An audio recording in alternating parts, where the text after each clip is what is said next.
So in the meantime, we can talk about wine. We can talk about anything we want. Typically on Fridays, we talk about alcohol. Okay. Yes. I've been testing a lot of new tequilas lately. Oh my goodness. Yeah, now we're talking.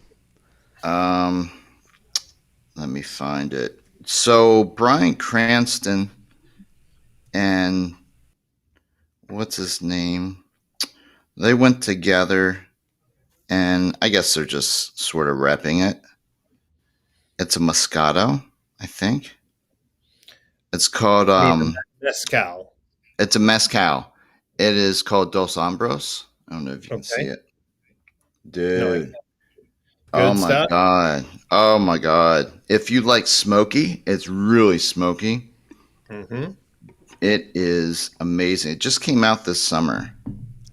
Okay. Yeah, it's Bryan Cranston and Aaron Paul from Breaking Bad, and they do some cute little promos around it. Oh, I hope they make that in an RV out in the desert somewhere. They should. Dude, it is. I can't find it anywhere, but it's amazing. So, yeah, celebrity tequila is a thing. Yeah, it is, isn't it? Yeah. Well, that started with Sammy Hagar, right? Yeah, he was early in, Probably and did. Now, like I would say, not being an expert, but the ones that people rave about that I've tried, are now $100, $200 a bottle. Yeah. So it's no longer. It's like almost instantly got up to the, boutique whiskey and bourbon craze. Very quick. It's good. Well, Dan Aykroyd had he started one way back in the day too. It was the Skull vodka. I don't know if you're familiar with that. It was okay. It wasn't anything super special, but it was a Crystal Skull is the container. The bottle that it comes is pretty unique.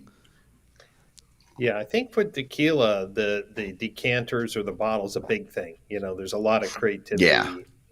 Casa Azul have these big. They look like pepper grinders. They're ceramic. Yeah, I've got one of those at the house. Yeah. So it's like they half have full. They have a version of Casa Azul that sells for over $2,000. Oh wow! It's like what? I was just thinking that's a perfect. Hands on that mezcal. That's if you can get your hands 3 on seconds, buy me a bottle and guys. ship it to me. Okay.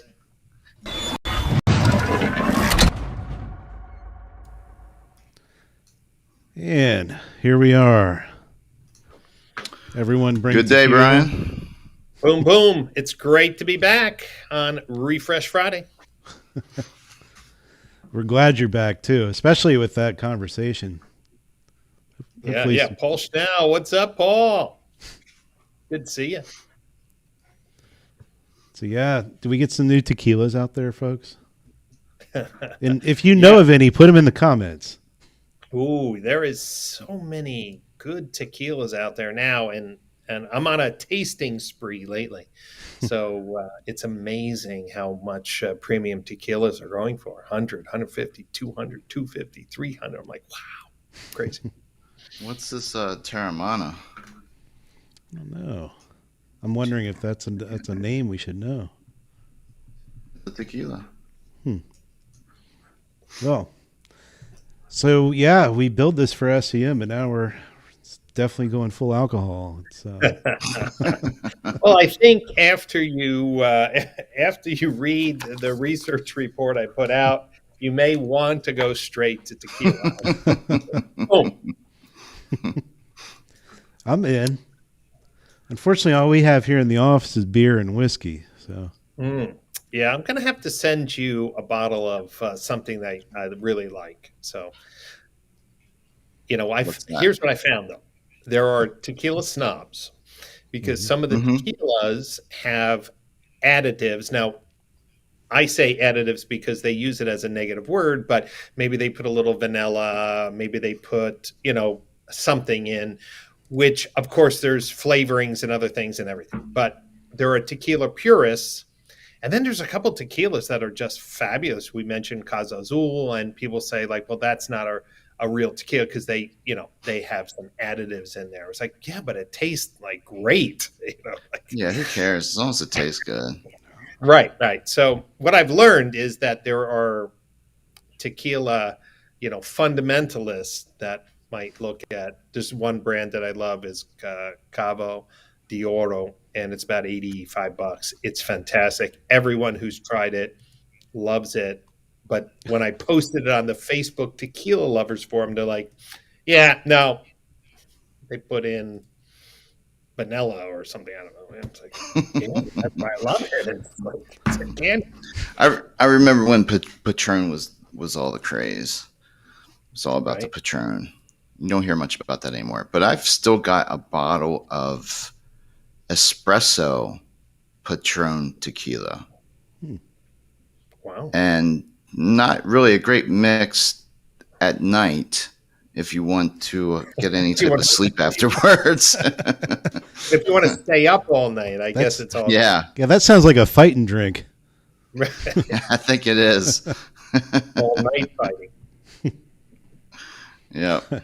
So what have you been working on, Brian?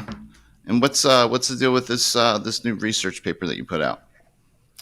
Yeah. So last week we released the multi-month study on looking at outcomes from Google SEM. In July at the Digital Marketing Strategies Conference in Napa, we teased some of the results out, but we put it out. So anyone who is using SEM for retail advertising and automotive should just go to brianpasch.com and get a copy. The high level, quick summary, and then we can dive in, is that the majority of the measured outcomes from Google, the way most agencies are configuring it, are generating opportunities for fixed stops, not sales. Interactive Tell looked at 1 million Google SEM phone calls, and less than 13% were for sales. 1 million calls, so it's a big data set. And one of the biggest, dumb, hit myself on the forehead, Google generally has recommended that you feed back in the conversions into the Google ad engine to optimize bidding based on outcomes. And we've been told basically feed in all the phone calls. Well, if you feed in all the phone calls and most of the phone calls are for fixed ops, what are you going to get more of? More conversions for fixed ops. So we need to change what we send back to Google to optimize the bidding to get more sales opportunities. And I don't think anybody has published a comprehensive study on just how broken, let's just say, the largest agency who are implementing Google in scale, that things have to change. It's a good study. I'm looking at it over here on the other screen, and we'll ask you some questions off of it too. Sure. It looks like we've got. Were there any other slap in the face findings? Yeah, I think that although we knew this, again, trying to make the report tactical. So how do we get better? It's very common for agencies to tell dealers to buy their own name, or to buy like Honda dealer near me, or Honda dealer, or Honda dealers. Those very broad terms, right? Very high funnel. When you look at those two campaigns, they really are heavily weighted to fixed ops. And I'm suggesting in the report that we really should get fixed ops to pay for at least half of those two campaigns. Now, for the average dealer, they may be spending $1,000 or $1,500 on their own name, and maybe $1,000 or $1,500 on what I would say broad geo. Why would they be doing that? And are you still a proponent of that? Where do you fall? What side of the line do you fall on with dealerships still buying their name of their dealership for keywords? Well, it's a lot of it is ego and the simplicity of thinking. The other thing is the dealers just get reports that say you got so many conversions, and I think the general managers just equate conversions with sales opportunities because, right, they're funding it out of variable ops. So I understand if dealers are in a very competitive metro market, other dealers are buying their name. I understand that emotional psychology to that. What I'm saying is I think if you're really tight and there's other competing same brand dealers buying Honda dealer or Honda dealers, I have no problem with that. Just don't make variable ops pay for it. What I'm saying is the thinking is we always thought, should variable ops do it? The new framework should be, hey, if 3/4 of all the outcomes are for fixed ops, let fixed ops pay for it, because whether or not people want to realize it is fixed op is getting a free ride, a few $1,000 every month. So if it's really helping, move people in a competitive environment to the dealer's website, sure, why not? What is very clear is that there's some lazy SEM setups. No. And I was just talking to Peter Lito from Foundation Direct and asked him what he thought of the research.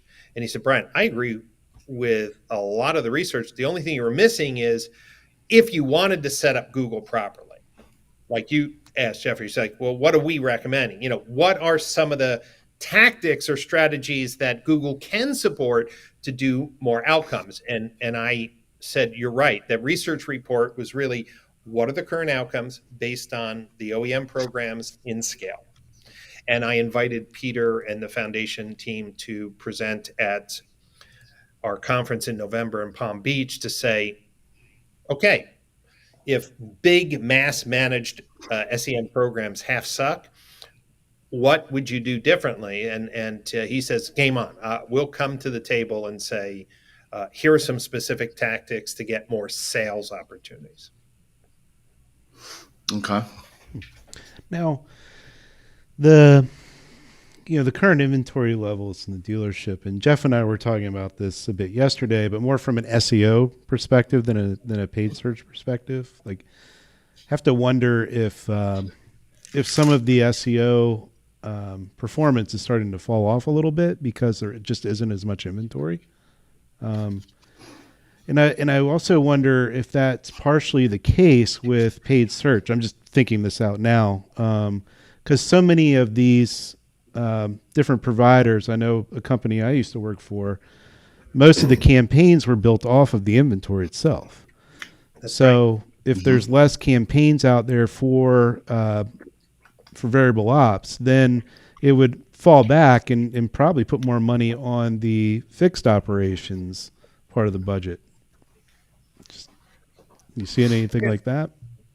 Well, there's a couple things that's going on, and we might as well talk about the elephant in the corner of the room, is that the largest SEM providers, the largest players in OEM co-op, most of them are base fee plus 20% of spend. Well, dealers spend effectively on inventory campaigns is down, which means that many of the largest people are seeing anywhere from 25 to 50% revenue drop, management fees.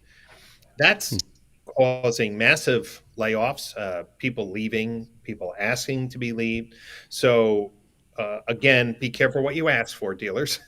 If you want competent people to manage your multi-million-dollar business and you want cheap, and a percentage of spend, and you decide it's time to cut advertising, well, the law of unintended consequences kicks in. So that's number one. Number two, dealers are asking us, since inventory levels are low, what should we be advertising? And I think that's a valid conversation to have, Jeff. I don't know what you're, thinking about, in the stores that you're overseeing, but in general, I think pay-per-click spending has been reduced, and we don't see probably any of that going back up until well into next year. Yeah, we cut out our pay-per-click 3 years ago. Yeah, I cut it completely 3 years ago. Of course, really didn't see any change, and jumped back into it a month and a half ago, just with a few bucks. When I say a few bucks, I'm talking $200 or $300. We just wanted to go after sort of a strategic campaign, but I'm still waiting to see what the results on that are going to be, and I really don't have high expectations for it. And if that doesn't pan out, again, it's only a few $100, but I'll probably find somewhere else to put that money. Are you doing Facebook advertising, Jeff? Oh yeah, yes, Okay. yeah, Yeah. yeah. See, That's one of the things that the report brought out, and again, after you read it, you're like, yeah, but the average dealer does 7 ROs to every car they sell. If they sell 100 cars a month, they're doing 700 ROs, 200 cars, 1,400. I mean, organizations like the Pohanka organization, some of their stores have 24/7, 365 days a year. They're north of mm-hmm, 10 or 15 to 1. So the number of people who need to do business and visit the dealership uh, are completely dominated as a percentage by fixed ops. So when you're doing ad campaigns, if you're going to be sloppy and just buy your own name and buy dear me, just mm-hmm, understand, don't expect it to be like this magical way to get more new and used car buyers to your website. It's just navigational for service. It's only when you can start to use, Jeff, like first party data of active in market shoppers overlaid into Facebook or overlaid into Google that you actually can see a lift in sales outcomes. But in general, the agency world has to step up their game, because and here's what I said in the report: every car dealer should be having some type of call management so they understand the outcomes of their phone calls. Why did the phone ring, not just the phone call conversion, and then break that out by sales and service parts and such, so that we can, like, if you said, hey Brian, I do need to increase sales, I have inventory now. Well, the primary channel is the phone, so we need to know what those phone calls are about, not looking at call volume. And a lot of dealers just get reports and they say, I got so many conversions. And I think the mm-hmm. Jedi mind trick is, oh, these must be people who want to buy a car.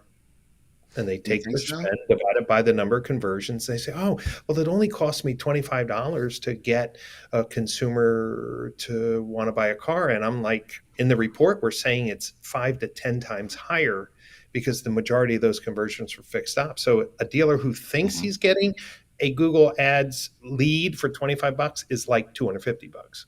And that's another breakthrough Ouch. in the report. Yeah. But it's just Yeah. because there's no reporting standards.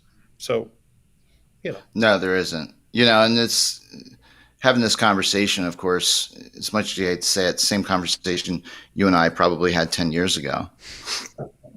yeah, our industry changes at the speed of snail. No. Yeah. It doesn't change. And when it does change, it always reverts back.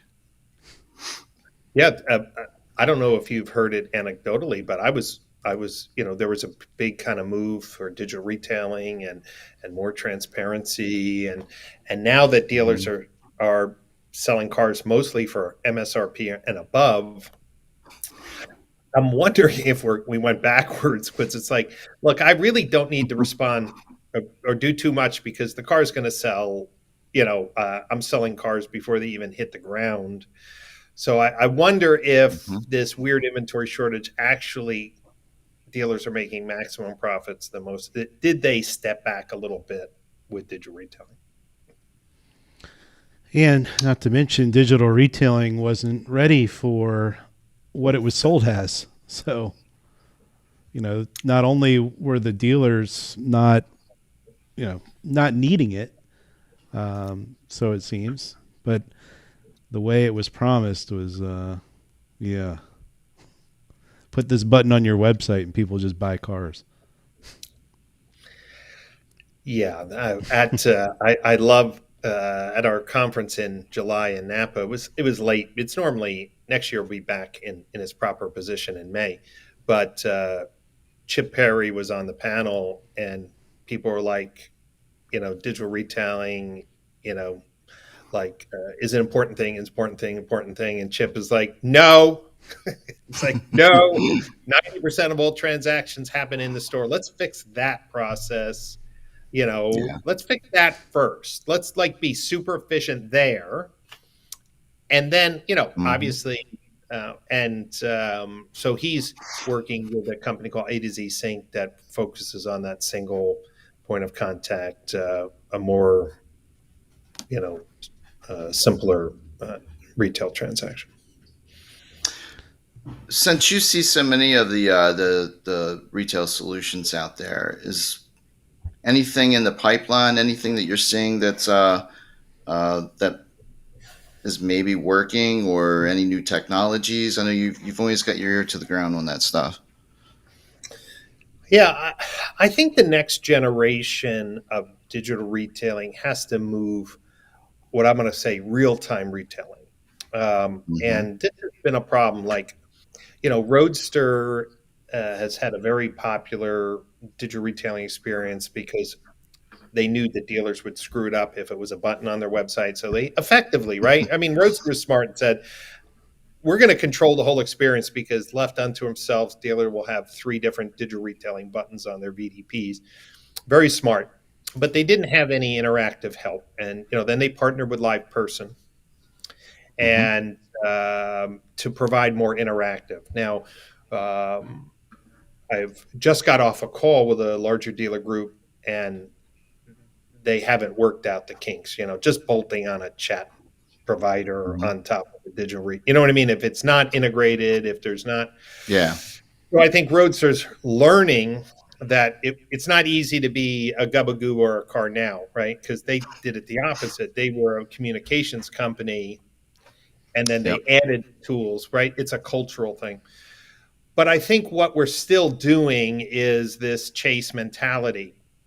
And thankfully, Alex, you have tools to help dealers right now, which is basically how do I take a lead and turn it into a customer conversation? But I think the future has to be normal during normal business hours. We if somebody has a question, this whole unlock the price and then get a lead and chase them, like we should be staffing and have tools where we could have real conversations, like real time retailing. You have a question, you want to know the price, you want to start talking with them. I think that has to be the future because the worst job in the dealership is the BDC, the highest turnover, right? Why? Because they're talking to ghosts. Now, Alex and I were just talking about the breakthroughs with dedicated teams, with the right tools, with the right conversational incentives to summon the call back. But the majority of dealers have nothing to say other than, "Hey, I got your information. Give me a call back." Mm-hmm. I think we're still overly focused on the chase instead of the serve. I don't know what it's going to take to change that. You just gave me a little bit of an epiphany. We had Kevin Fry on a few shows ago, and they changed their forms to be chats. So That's behind right. the call to action fires up a chat, and not that that's the answer. It's just the medium that they chose. And then when you start talking about Roadster, their big thing's always been on the channel.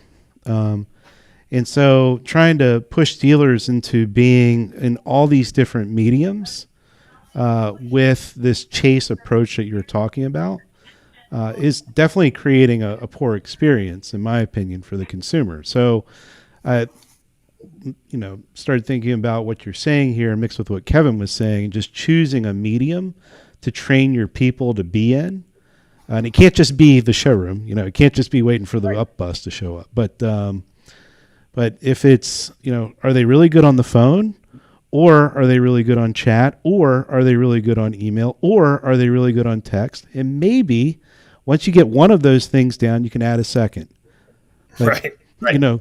Don't try to be in all of them all the time because you're just disjointed.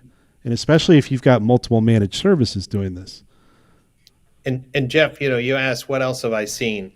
I was out in Salt Lake City visiting with the team at Podium, and Max Steckler, which both of you know, who was really the architect behind CDK Digital's ad tech platform, is now over there. And something hit me about like the future. I think in the Bible, there's a parable talking about building your house on the rock and building your house on the sand. And the waves come up, and the guy in the sand, the house gets torn down. I think that we need to change what we build our house on. And I really believe messaging has to be the future. And here's why. I haven't changed my cell phone number in 20 years, but as you know, I probably have 6 or 7 different emails. At the DMSC conference, the folks at Drivonic said the average consumer has 7 emails. They have millions of emails and the history of every one of us and every email that we've ever used. And I'm wondering, Podium is a messaging platform that was leveraged for reviews. Now they do over $10 billion in payments. I mean, big numbers. And they're doing it in service and sales. I'm thinking of what would our marketing look like, Jeff, differently if we could message our customers with their phone number rarely changing. What would that do to communicational efficiency, marketing efficiency, retention, service?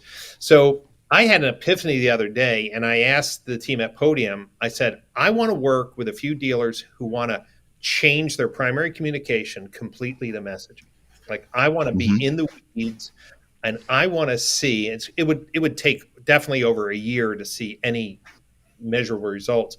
But I think that if I was a new point, and I wanted to really create a whole new framework, I would do all my communication through messaging as the primary, and not through email. So when you say messaging, though, are you referring to text messaging or hybrid text and chat? Well, just the normal messaging that we do on our phones. Do our payments through it. Do our communication, send our deal jackets through it. Whatever tools. Email has a function, obviously, for reading long documents and other things like that, but primary communication. It would, because right now, how it is.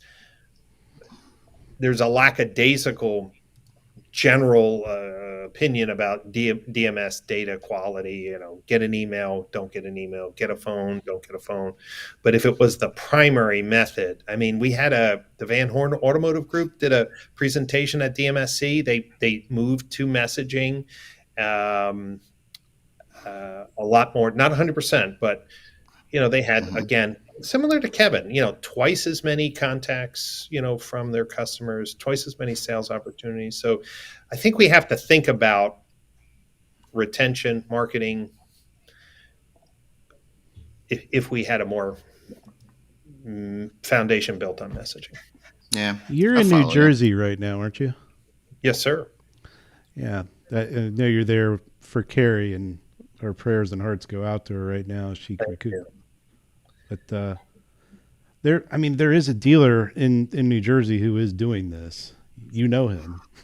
Oh, is that Matt Bacon? Yeah, it seems like every time we talk, I bring him up, but you do. Well, listen, but he is doing exactly that through Podium. So yeah, I'll have to talk to him and just make sure he shows up for like meetings or something like that. Not that I was bitter that he missed our call last time, but yes, I think that there's something to it. That listen, when I'm on Facebook or I see an ad and I buy something and they're using Shopify, right? It's the easiest thing. I just go bing, bing, it fills in all my thing. And then I get my Shopify notifications when the package is going to be delivered. I mean, you couldn't be any easier what Shopify has done on mobile.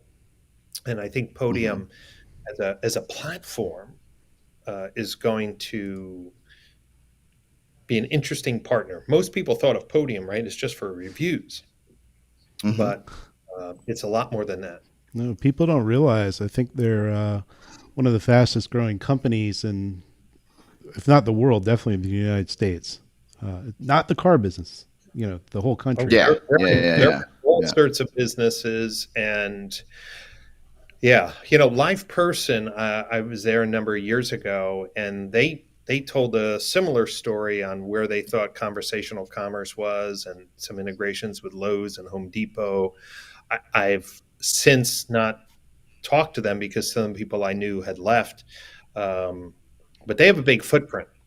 It's interesting that they're having a little struggle with digital retailing and integration with Roadster. But those are just normal learning curve and pains. Speaking of Yeah, pain, I don't hear much from Live Person anymore. I didn't realize they were still a big competitor. I probably hear more out of Podium, or I actually hear commercials uh, for Podium with some of Oh the yeah. different podcasts and news channels that I listen to. Oh, Podium is in many ways a very large player for most small businesses, right? For Mm-hmm. online reviews and messaging, and I think their platform is going to grow. That when they told me the billions of dollars that they're going through doing payments now, I think Yeah. whoever's leading, and I met a number of the executives there. They're smart people.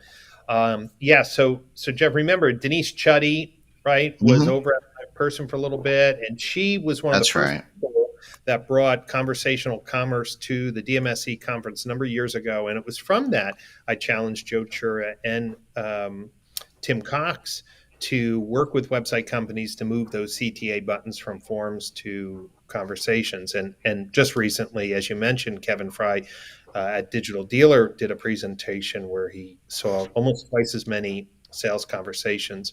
Makes sense. Now let's take Mm-hmm. that one step further. Once you have that conversation, can you keep the messaging going?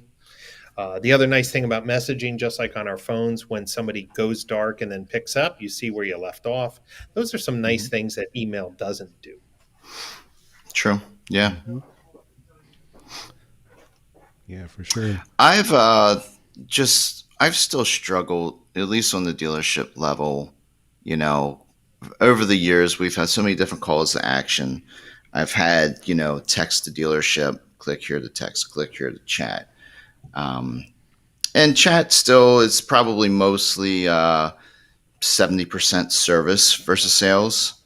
Yes. Um, but for whatever reason, I've still struggled with getting the customer to use the text call to action. Now, once we've retrieved their information, once they've filled out a traditional form, and then we initiate the text, it typically goes pretty well.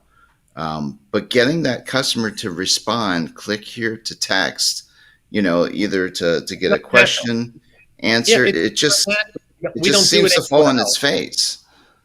No, What's that? we don't do it anywhere else. I mean, you don't go to another website and have that CTA. Mm-hmm. I think that what I hate is the whack-a-mole game where every page chat pops up and you put minimize it, you go to the next page, it pops up. So the whack-a-mole is aggravating.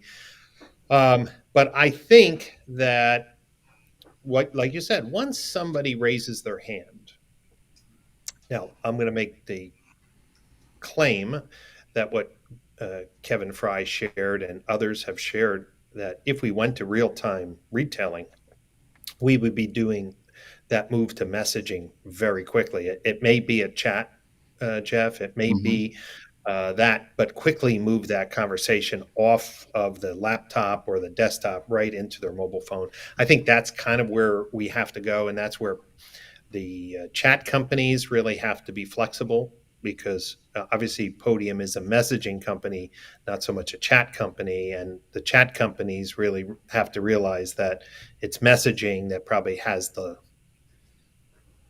long term legs that we're talking about. But I don't think that's odd. I would never fill out a form to say start texting me. I don't think that is very common. Agreed. I don't know. It gets a little frustrating sometimes, especially when you go back and you look at all the different things that you tested out over the years. Um, Especially when you go back and look at all the ones that you tested out over the years and they didn't work, and 5 years, 6 years, 7 years later, now they're just starting to work. QR Now they're codes. just starting to get it. Yeah, Yeah, yeah. QR QR codes. codes are back. Well, Jeff, I'll tell you one thing that I'm saving up for November. I'm working with a large dealer group in a pretty detailed, data-driven way on testing different call to action buttons, text for digital retailing, and it does Mm-hmm. make a difference. So, I've talked about Google Analytics until I'm blue in the face, but 2014, when I published the first, recommended framework or standard for Google Analytics tracking of engagement on websites, no one really adopted it in scale. But I've been working with Mm-hmm. some larger dealer groups who are unifying because they have different website platforms, creating a data layer in GTM where every action is called the same thing, and tracking CTAs in scale over months and months and months, and testing different CTAs and what it does up and down. And in November, we're going to be presenting that data. I've been working with the team at Affinitive, Tom Kerr. You probably know Tom Okay. from Mm-hmm. Scary Days, CK Advertising, now with Affinitive. But I've been working with Tom's team to actually implement for large dealer groups standard data layer with events, and then doing CTA testing. And I hope to bring to the industry some findings on how to get comfortable customers more comfortable moving through the process with the right message. And we know now it's definitely not buy online or buy now. That's like the cross, that's the No, they're worst. not ready for that. That's Yeah, scary, right? yeah, You yeah. haven't even answered my first two questions. How much and how soon can I get it? Yeah, exactly. So, but I think that will be another first to market research report that we'll deliver at in November in Palm Beach. Have you seen anything initial come out of the tests? Anything that maybe you wouldn't have expected, or is it still too early? Well, one of the suggestions, and I think Roadster made this and published this, that the word continue on a button actually was not a bad thing. Like when you hear it, it's like, well, shit, yeah, if they're on the BDP and they like the Mm-hmm. car and they know the price, isn't like continue. This is our sales process. Um, Mm-hmm. and so that was kind of an interesting breakthrough in my brain because I believe a dealership group should have a sales process and it should be pretty much clear what their process is. I hate 8 buttons on the VDP with 3 different digital retailing tools, and I don't know how Capital One is on almost every VDP all of a sudden, like who they're paying off. But Oh, I mean, I, you want to know? yeah, who? They have they'll give you the button for free, and if you Mm-hmm. use it, they will give you It's a 200 better bucks. rate when you put paper with them. So Yeah, better. It's Well, I think they all don't. I think there's like a referral fee as well. Yeah, there yeah, is. There is. That's what I heard. But Jeff, here's funny. Yeah. People are like, oh, we're all in on digital retailing, and I'm just going to pick. Let's say we're all in on Gubagoo, and I'm like, what's that Capital One button doing there? right. That's a digital retailing too. That's like we'll give different numbers, and they're like, oh, Yeah. but the GM wanted that on. I'm like, okay, either you have a sales process, or you don't. The thing Yeah. the I thing don't. that kills me in all of these is when you do that kind of thing, and the payments are not tuned to what your sales manager is going to show the customer when they're there. You're just putting yourself up to the dance every time the customer walks in. You got to, and you're cutting gross to get to. And you basically say you can't trust any of the numbers we give you. Mhm. So it comes down to price. By doing that, you basically make everything about the numbers, and that's not what. And you know that, But Alan. So you Brian, give it's somebody free. a number, make it consistent, Yeah. whether it's online or in the store, and all of a sudden, that's not the focus of everyone's attention. Right. You give Yep. them 3 different numbers, and guess what? When dealers say, "Oh, consumers all about price," no, it's not. You make it about price because you sent them 3 different numbers. Now they don't know which one is the right one, but if it was the same number the first time and the second time and the third time, they're going to like, well, I guess this is what the price of the car is. I'm either happy with that or not. And I think Chip told me this.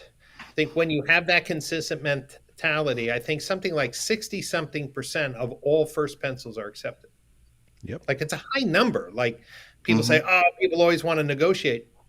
That's It's not true. it's Brian. It gets higher than that when you also include that same number in your marketing. So, all right. So your ads have shown the same payment or price. Your website shows the same payment and price as the ad, and you land them from the car they saw in the ad or the car on your website. And then when they actually show up, and most people walk in, Yep. and 90%. yeah, and then you present the same payment or price again that they already saw, or a little better, or even like, hey, the rates changed because we're so on top of what's going on right now. Yeah, it's actually higher than what Chip was finding. Yeah. How would I know that? I don't know. I don't know. But So back to your study. What else came out of this? It's a Well, beautiful looking study. I see you made use of the QR codes in the last 2 pages. oh, yeah, come on. You got to have the QR codes. I think what it came down to is going back to the initial research on standardization of Google Analytics I did in Mm-hmm. 2014 for Lithia. I think what we were told is import hard conversion goals back into Google Ads, which was lead form, phone call, chat, and text, and push them back into Google Ads, and it will optimize campaigns. What I'm suggesting is don't put the phone calls in as a conversion signal because they're mostly for fixed ops.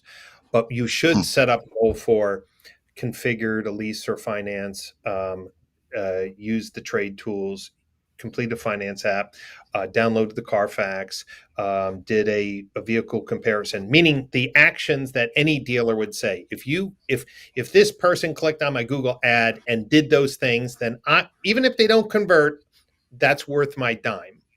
So what we're suggesting in the report is that you do your sales lead forms, your sales chats, and your sales texts. Most Gubagoo, CardNow, and others differentiate conversions by type, and then set up 8 to 10 goals, which I'm going to say soft conversions based on engaging with sales tools, and import those in. And then what we're going to get is more of those outcomes. And because remember, there's no like keyword level bidding anymore. It's all done by Google's machine learning. So we just have to send the right signals back. And it may sound crazy, but I think it's the first time in a report that anyone suggested not to feed the phone calls back in. But if variable ops is going to be paying for these campaigns, then I don't want to throw in all the phone calls. Now, when I was talking to Peter Alito, he was like, okay, that's absolutely the case, like for buying your own name and, geo terms. But if you were really set up, AdWords properly, and we're focusing on, say, long tail keywords or other things, maybe more of those phone calls would be pure and you would want them. And I said, possibly, but we would have to do that test, right? We'd have to do a Mm-hmm. call outcome like in scale 1 million phone calls, less than 13%. So if we did a long tail keyword Google campaign set up properly, like say to maybe Peter's suggestions, phone calls are still going to be the highest conversion channel. Listen to those phone calls. See, can you get that up to 50% or 60%? If you can get it up to 50, 60%, 70% sales calls, then yeah, you could use that as a feedback loop. But until we can prove that, I don't think that the phone call should be the optimization loop. I like that you went to call review on that one, just because I've heard about their numbers too. One of the things that was really eye opening to me, and you just don't think about this stuff, but you get a new employee at the dealership, new salesperson, and you set up voicemail for them. And the number you've got in the study, it shows that 22% of calls were never connected to the correct person. The craziest part in all of this is that most of this is because of the voicemail system. That's right. That's and, right. Why you'd put a live caller into a voicemail is another issue in itself. Yeah, the receptionist is just how fast can I get this call somewhere else? And Yeah, so the study also said that 28% of all paid search phone calls were mishandled. And I asked Cassie Bremer, which we all know from Car Wars, um, how do we fix this? And her answer was almost echoed by Charlie Bass and Jack Behar. Everyone pretty much said the same thing. It's that cold transfer, that receptionist just transferring to the sales, I don't know, Mhm. a group, cold transfer. And I was like, we spend all this money to generate a sales opportunity, and we just know how difficult it is using the standard Google Ads framework that most dealers are using to get somebody to call. It's less than 13% based on the crappy setups that we have today. Let me put it that way. Um, and then we take a third of them and mishandle them. So um, maybe some of the study gets back to we really, if we want to be operationally efficient, doing more with less people and keeping the grosses that we have. Maybe it's time to revisit how we route calls. I can see Jeff over there. He's thinking, whose voicemail is wrong here right now? Well, I was also looking at in your study where you added the cars.com audience to SEM campaigns, and that's a hell of a swing. Yeah, and when we last week we did a webinar and we opened it up. It's the largest webinar that we ever had. 900 people sign up, and getting 900 people to sign up for a Wow. webinar was like wow. And we Yeah, had yeah. about 600 people show up, which again, Still anybody who solid. does webinars know you Hmm. about half of the people who sign up actually show up because they just want the Yeah. recording. Okay, got it. And we had some snipers on there, some cranky people, which I wonder why they want to come and make a fool of themselves. But Why do you oh, call them snipers? because, they're Snipers. like they have nothing better to do to just pick out. It's like Yeah. someone's like, "Oh, Cars.com must have sponsored this race." I'm like, "No, I got Oh Auto yeah. Trader, I got cars, I got every." Okay, why? People Because have just gotten worse. they didn't like the fact that I brought out that early on recommendations, it was Google, retarget everyone who comes to your website. But we know a lot of people come for service, so that's stupid. But when you look at the people who go to cars.com, they don't go there for service, parts, or the body shop. They don't go there to call their friends at the dealership. So whether it's Auto Trader, KBB, Car Gurus, Cars.com, Edmunds, people go there for a specific reason. And maybe Edmunds for a little, maybe some research, but people go to Cars.com and Auto Trader to look for a new used car. So if you take that Mhm. audience and say, I'm only going to advertise to those people who have been on my site in the last 30 days, you would have to understand that you're connecting your ad message with more shoppers, less service people, and you would get a higher lift in sales opportunities. So, what I've encouraged the third party marketplace or the marketplace websites to stop talking about cost per lead. I want them to talk about cost per sales opportunity because Google Ads reports just do cost per lead, but those leads are for service and sales, right? When Mhm. most agents just say cost per conversion or cost per lead and leave it vague, I'm saying that the third party marketplaces, the vast majority, I would say 90+%, those are all people who want to buy a car. So the third party marketplaces have a pure shopping audience. If you overlay a pure shopping audience over Facebook targeting or Google Ads targeting, you're going to get a higher lift. And people say, like, oh, and I'm like, no, that's just smart data. This is advanced thinking. So Mhm. when people say I want to do OTT advertising, well, think of all the homes and all the devices. Well, Dean Evans, Dean, he's like, hey, you can spray and pray, or just let's target the people who've been on cars.com with video OTT. What would you rather do? And people say, well, yeah, I'd rather use a first party audience, but you're charging me a premium for it. I'm like, I would. You know, Yeah. it's spray and pray or Target. Okay, Hmm.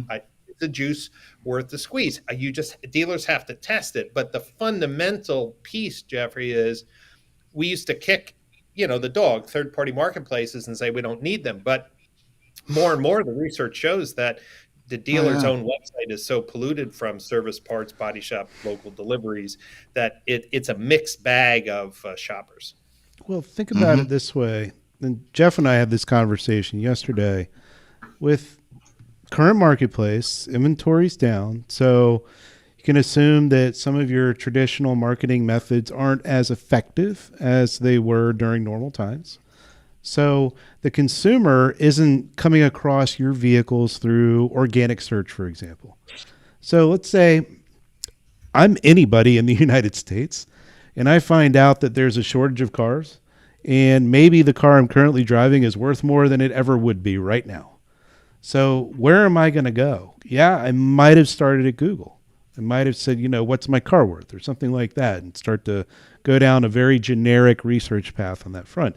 Eventually, I'm probably going to end up on a third party classified site and say, Hmm. you know, what's this thing? Is there something out there I might be interested in? I don't know what I'm shopping for. I just want to see if I can do Or what is something. my So car selling for? I that mean, yeah, I turned in my Velar early. How about this? Never in my life I've ever right. been able to turn in a lease early, right? I had 9 months payment, $6,000 left on the Velar, and I turned it in without paying a penny. And as soon as I turned it in, they had listed it on their website for $5,000 more. You know what I mean? So Hmm. it's like, it's a crazy time. So the third party marketplaces have this additional, just like you said, let me go to autotradercars.com. Let me see what other people are selling my car for. And that's going to give Hmm. me some extra negotiation space. So again, if they're going there, they have intent, and that intent overlaid with advertising channels, Facebook, Google, OTT, makes sense. So Totally.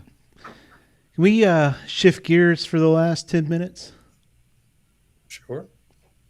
So something I just want to talk about, like probably what the next few months could be like, and going back to something we were initially talking about. Usually the on the half hour, the audience shifts a little bit, so we get some newcomers and some whatnot. But we you were hitting on something at the beginning, Brian, about um, the advertising companies and getting hurt by the changes that are going on and whatnot, and the performance. So Yep. do you mind retouching on that for a moment, and then we can maybe dive into some of the layoffs and whatnot that might be on the horizon.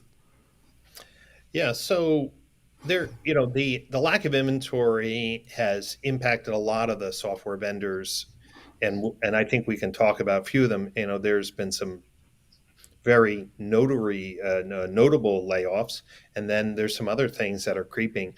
But in the marketing space, in the report we mentioned about 2 years ago, Google stopped the sales incentive money, which for the big companies like dealer.com and Synchro and others, these were millions of dollars of sales incentive bonuses to get dealers to spend more money on paid search. They went away, right? So now paid search margins really tight. Most of the Shift Digital, et cetera, for direct, et cetera, programs were base fee plus 20% of spend, so if a dealer spent more, the agency. Well, if dealers are cutting back their spend, that means these agencies' net monthly income go down. And what this has happened, and again, be careful what you ask for. Dealers like, I have a multi-million-dollar business. How come my account manager keeps on changing? Well, you wanted 30-day out contracts with no commitment. You wanted minimal fee. And now that this is happening, I mean, most of the agencies and OEM co-op programs are down anywhere from 20 to 40, 50% in revenue. They're cutting people. They're cutting experience. They're looking for ways to survive. So, I always tell dealers who complain about customer service at their website company or their OEM co-op program, I said, you guys created this.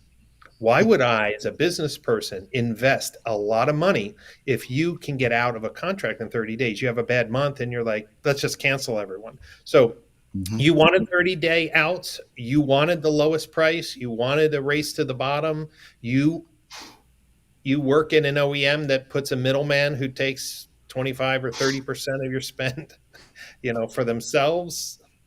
Okay, here's what you get. And now it's coming to roost because um, anything that was a percentage of spend in advertising has actually come back to bite these folks. Yeah, it's sad news. Yeah. We just saw Dealer Socket um, Mm-hmm. was probably, I think, the first to really announce layoffs in any big scale this year. I don't know how far they went with it. I know there was definitely some engineering layoffs, which is, if you're a tech company, that's a big no-no. So, But I think, one of the things that I was surprised about, and listen, anytime there's layoffs, that's a shock to the system. I was surprised in two things. Number one, that people were so surprised. Anytime big companies merge, they have a lot of overlap. So this was coming, and I think they even signaled it. But of course, when it happens, it's a big thing. But I was very surprised how many people on LinkedIn were saying, we're hiring, we're hiring, we're hiring, we're hiring, we're hiring. I mean, like the automotive community kind of really jumped in, and I saw all sorts of people posting on LinkedIn. So I think there's some areas that are very hot, some areas that are not. Like at one time, equity mining was a big thing. I haven't heard anybody talk about equity mining, right? I mean, not a peep. There used to be a lot of competition on websites. I don't hear dealers talking about the mobile load time of their websites. In fact, I don't think dealers or even have a mindset to change their website. They're like, I'm making so much money, right? Don't change a thing. So, could you imagine if you had set like sales goals to increase the number of dealers on your website platform? I don't know about you, but dealers don't want to change anything right now. They're like, stop. No. Um, uh, so I think that there's some additional casualties, Alex, that could be happening with the high profitability, low inventory, um, situation and low ad spend. yeah, it's definitely smacking the advertising companies a lot harder. Yeah. And we've been, candidly, we've been faring better than most because we never thought that getting a fee on a percentage of spend made sense. It's like setting up a Mm-hmm. campaign is a certain amount. If the dealer wants to spend 2,000 or 4,000 through that campaign, we didn't do any extra work, so we never did that. And of course, that has been protecting. But also, I think dealers like the stability. Like my team hasn't changed. We haven't laid anybody off. We've been hiring. So, I think dealers, Jeff, you're on the dealer side. Stability, the fact that Glenn and myself and Denise and Tony and Lisa, I mean, 10 plus years, those dealers who've been working with us, they're talking to the same exact people. So dealers hate change, over, key advertising partnerships. So I think Mm-hmm. staying small has been a benefit to. Yeah, it's nothing worse than you're working with a particular rep for 6 months, a year and a half, and then all of a sudden you get switched out because you start to build a decent relationship, working relationship with that person, um, and then all of a sudden, you know, you've got a new account manager, and then for whatever reason, once that seal's been broken, you've got the new account manager. Then after that, it seems like you get a new one every 3 months after that. That's the No, worst. it's so true. But I'm hearing this is more and more common because what a reduction of ad spend has Mm-hmm. done is they look for the more senior people, the account managers that've been around a while. They'll cut them and they'll bring in new graduates from college or whatever. And you said, nothing is worse than someone knowing your market, your PMA, your competition, your whole ads for a year, and then Hi, my name is Brian. I'm your new guy. Now, what brands do you sell? Yeah. Yeah, that's a bad experience. Let's see if any new policy changes or mandates change Yeah. some of that stuff too. The first of Wasn't there those a just big got announced yesterday. who? What What's was that, that? Alex? One of the first vaccine mandates. You know, you Oh, must be Cox. vaccinated or you can't work here. Got announced yesterday. Yeah. So there could be. Cox laid down some rules. See how that goes. Are you guys both vaccinated? We keep those personal things quiet, Yeah. Brian. Oh, Vaccin, that is a telling vaccinated for response what? already. No, we're working on our policy at Frickin' Tech right now. We'll announce it to our employees on Monday. But Fun. vaccinated Good with fun. tequila. I mean, you could be tequila vaccinated. Yeah, that's Once a right. week. It's So, what other any final thoughts come to mind with the study? And if anyone wants to get their hands on this study, I know you announced it earlier, but maybe you can go over that again. Yeah, so the report is our Google Ads results inflated, and you go to brianpasch.com and you can get that PDF and share it. I'd also like to throw out a challenge because the dealer refresh audience is the most progressive, thought leaders in automotive retail.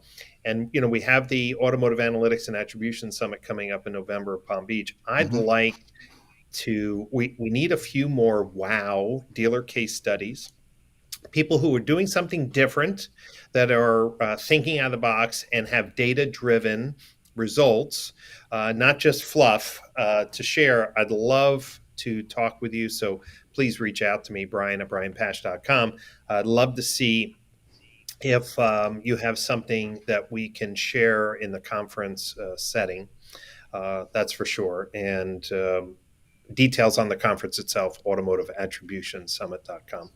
and just to Well, throw I out there didn't. an endorsement for your conferences, the venues, the company, the food and beverage are always the best of all of them. And it was nice at my first time going to AAS, sitting by the ocean in November, watching these waves break with a pina colada in hand, and There's nothing wrong with that. November in Palm Beach is beautiful. nope, nothing wrong with that at all. Brian, I'd invite you to, make that announcement over in the forums, but you don't participate over there very often. But we, Ooh. we But I'll do definitely, that, Jeff. I'd love to do that. but if you're looking for some dealerships or something like that, please make the announcement over there or send it my way, and we can post it as well. I see you've got the last couple pages of the study here. You've got a little promo here for the summit. Yeah, Feel to allow free people feel to free to see. take that as an ad, as an ad, or not so much an ad, but as a graphic, and post that over the forums as well. I can do that for Right, you too. right. I appreciate that. Yeah, I would like to save Dealer Refresh members on their registration and just encourage them to get their hotel rooms booked because our conference in July, was sold out and people had to start staying at the hotel nearby, Hmm. which wasn't bad, but Mm, it's always good to be in the main, conference hotel. yeah. Now you're also so you're going to have live tickets and virtual tickets for this one, right? Yeah, So for it's the sure. first What I time you've done found, both, or no, we did it for July, which was interesting. So we okay. had 3 cameras set up in the main room for the panels and keynotes. So we got very creative, higher quality filming for the virtual folks. And here's what I found out: there are a lot of dealers who are cheap. Like they don't want to You pay. think? Like I had a couple of people say, "I'm so glad you're doing virtual because my boss is cheap." I do know that our venues are really the best and best, and we do that because we want the general manager or dealer principal come out. Hmm. They're not going to the you know embassy suites in the middle of nowhere. They want a nice venue, but sometimes they get cheap with their own people, not seeing it as an opportunity for education and learning and reward. So the virtual does expand the reach. Yeah, and you Oh, for sure. pioneered and do virtual better than anyone else in the space right now. Well, thank you. It is something that we had to learn very quickly, but we survived. It was a big shock when COVID came out, and we have two big conferences, and picking the right conference platform. We were fortunate that it worked, and then listen, we're always trying to push content. No one can ever say that our conferences have regurgitated copycat, content. We're always pushing the envelope. So people who come to our events normally hear about stuff a year or two before everyone else. Mm-hmm. Mm-hmm. I believe that. Yep. Yeah. Well, Brian, thank you for being on today. Great. Well, thanks for having me. And hopefully, some people got some new perspective on paid search. Yeah, download Well, the report. Yeah, at the very least, get the report downloaded. I mean, it's pretty eye popping. You've done a great job with it. Thank you. Yeah. And look forward to seeing both of you in November in Palm Beach. Come on, at the O Hotel and Resort. Let's do it. Let's drink pina coladas again, Alex, on the beach. I'm down. All right. All right. Thanks, Sounds guys. good. All All right, take care.